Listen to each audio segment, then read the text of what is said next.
Hey guys, welcome back.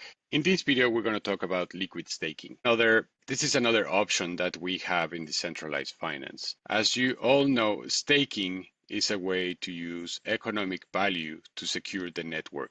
In Flare, Flare is a little bit different than Ethereum, for example. We can delegate our Flare to the validators, and that gives them voting power on their price feeds. And then we can also stake our Flare.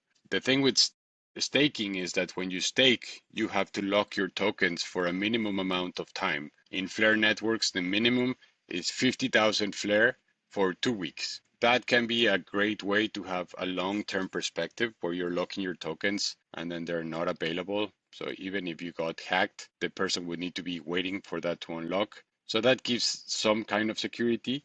But then at the same time, your tokens are locked and you can't really do anything with them. With liquid staking, what it does is that you can do both things. You can stake on the network, and then in return, you get a token that works exactly the same as your Flare, and then that token can be used for other things. So you don't have to choose between staking and locking your tokens for a long time, and then you can still use them. We talked about Kinetic earlier, and you could stake your tokens and then keep them as collateral for borrowing and lending. And because the staking is getting yield every month with the staking rewards, then your collateral is going up in value. I want you to understand this because Flare is one aspect, but then we will have Firelight, which is going to do XRP staking. And without going too much into depth with this is going to be a service where you're going to be able to rent infrastructure security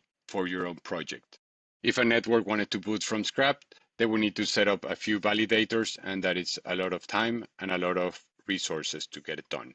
With Firelight, instead of putting up your own validators, you can go to Firelight and say, hey, I need this amount of validators to secure my services, and that is called the economic secured services. Imagine instead of setting up your own storage, you go to Google and then you say, hey, I want to rent 30 gigabytes of storage. It's going to be the same thing, but for security. And then those services are going to be paying the people that are providing their XRP in exchange for their security. Because remember, the more value there is in those vaults, the more secure the staking is. With Scepter, this is the liquid staking platform on the Flare networks. Right now, there's a buy-in staking until tomorrow because of the Flare drops. But basically what you do is you deposit your Flare here, and then Scepter goes and stake your tokens, and in return, you get sFLR. With Firelight, you're going to mint your FXRP, and then you're going to go to Firelight, you're going to deposit your FXRP, and in return, you're going to get a staked XRP. So your staked XRP can be making yield, and then you can use that staked XRP to lend it, take money against it, and either buy something in real life or put that capital to work.